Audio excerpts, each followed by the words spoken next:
Hello everybody. In today's video, I'm just here to say that I'm back. I'm going to be making more videos again. What I did want to say is that, one, sorry for the sound behind me. I'm doing my laundry.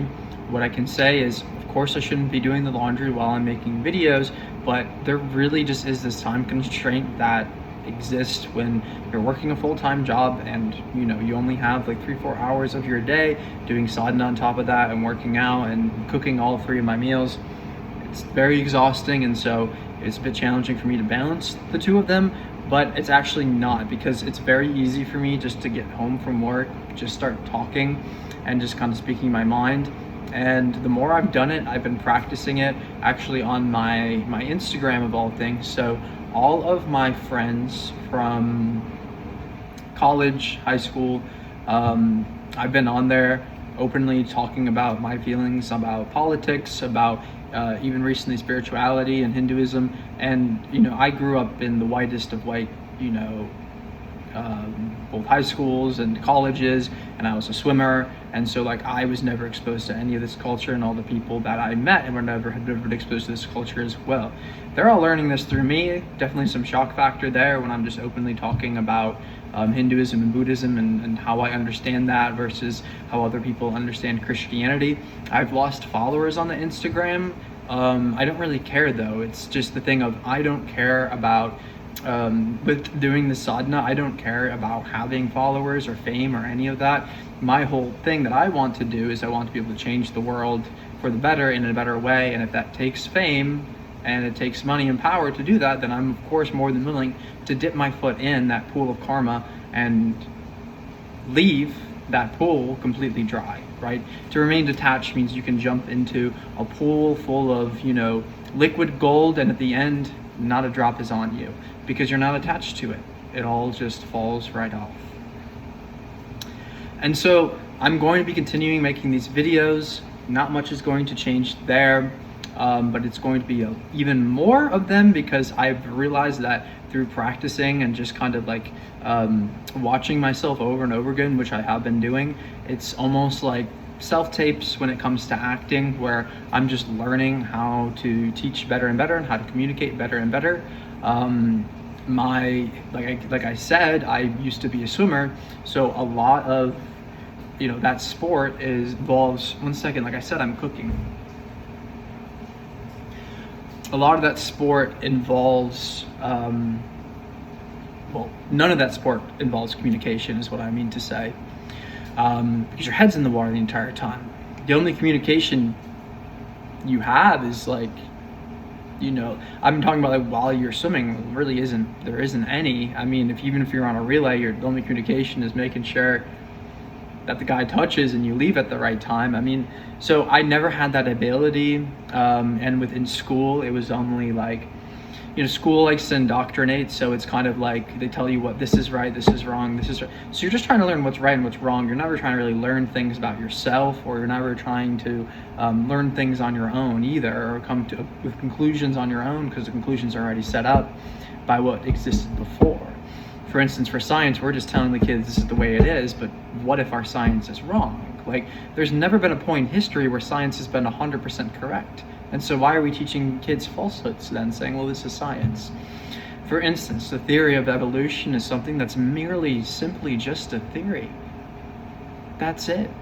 It's not reality. And even the top scientists, they cannot say it's real. It's a theory because it's based off of Charles Darwin going down to these South American islands saying, oh, well, I think it was, do not think it was a bird. I think it was some sort of reptile. And he realized, oh, the reptiles here have some differences compared to the reptiles over here. But how would they have gone from here to here? And if they did, why do they look different? So that alone, just seeing that 2 different species looked different in 2 different locations, is what kind of brought him to his theory of evolution. But that's, of course, not concrete proof or concrete evidence of anything. And so we like to teach our kids this random nonsense. And I won't be teaching random nonsense on here. I'm only going to be teaching you guys good stuff. Okay? And the way I kind of can explain what is, considered good stuff, I'm checking my food so I don't burn it. Please bear with me.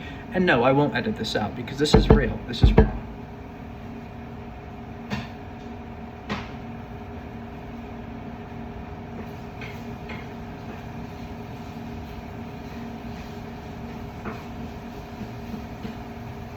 this is raw, but the food I'm making definitely is not raw because I'm cooking it very well. And what I was saying about knowledge, I did not lose my place. There's a difference when it comes to knowledge that is transcendental in nature and knowledge that is non-transcendental in nature. Transcendental in nature, the best way to think of that is that's something where you could go anywhere, anytime, any place, any planet, and that knowledge that you have is applicable there. Right? So if you went back to ancient Egypt and you were saying, hey guys, I know how to program, I know SQL, I know JSON, I know, what are the other ones, like C++. They're not gonna care. We don't have computers here. Good luck, bud. Transcendental knowledge is something that no matter which timeline you're in or which time you're in, that knowledge is applicable and can help people. So it's more up, and it goes beyond to something like field of psychology being created by human.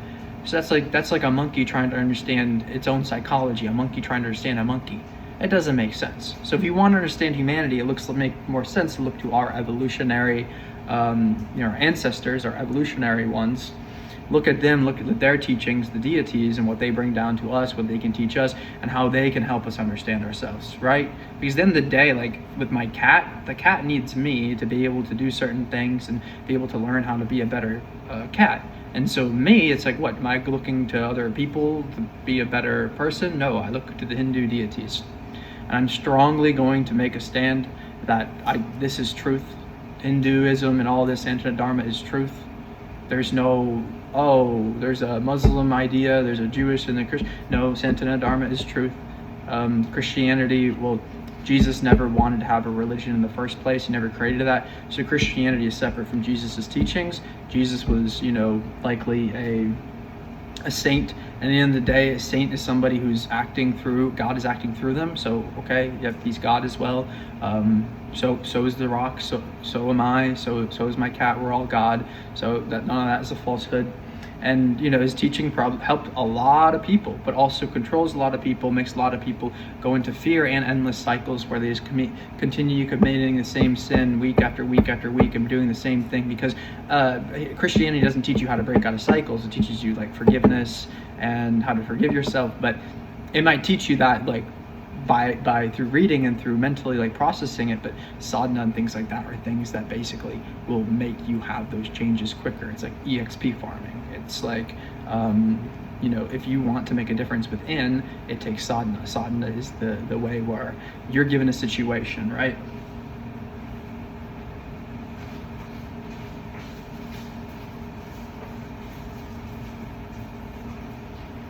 You're given a situation, right? And let's say you react the same way every single time that situation happens, and you keep doing it. And then maybe at one point you realize, why do I keep doing this? Why do I keep doing this? Maybe it's, just getting angry in traffic, a very common thing. Or maybe it's just like being nervous during exams. Why does this keep happening? How do you change that? How do you change yourself? How do you become a better person? A lot of people will say, psychology will say, you have this disorder, that's it, boom, you cannot get out of it. No, you can't just cure depression on your own. You just can't cure anxiety on your own. You can't cure OCD on your own. I did all of that. So you can, and the way that you do that is sadhana. Sadhana is the process of basically going in and changing your inner world, making you a better person. Sadhana also rewiring the brain, creating new neural networks. It quite literally transforms you as a person. 18 months ago, before I started sadhana, I could not talk into it in front of a camera, and I would not be able to say all these words, and I would be stuttering. I would saying all the time, and sadhana completely transformed me. So I know it's true, and again, all I want to do is teach it. My food is cooking, and I need to get to that, but I wanted to make this video. Last thing I'll leave on is the break was amazing, because again, like I said, me going through this whole not breakup, but my heart being broken and all that, basically realizing that doing the sadhana, that Kali basically being a non-physical representation of that heartbreak, going through all of the different deities and falling in love with all the different Mahavidyas being different forms of Kali or the divine feminine, basically makes it so no woman can break my heart, because I'm in love with Kali and all of her divine feminine forms that all women have one way or another. Some of them might be more so Kali, where they have all of them. Some of them might be more of a Bhairavi or more of a Shodashi. But at the end of the day, no woman can hurt me because, you know, I can fall in love very, very easily. It's very easy for me to fall in love, and I never want to be somebody who has to be selfish with my love where I cannot share it. And that being said, I've been single for, man, like 3-4 years, and I'm still a virgin to this day. And all because I'm just waiting for the right person, because at this point I'm 26 years old. I'm not just trying to lose my virginity to some like random girl that I just meet at a club. And so I'm like, all right, I'll find the one. The reason why I'm mentioning this too is because Shodashi represents to me Shiva's daughter, and that's kind of how I feel. Shodashi's been the one who's trying to lead me to my future wife, and I'm blissed out, just laying back, going along for the ride, and knowing that I have plenty of friends looking out for me. That's all for today's video. J-Bahako.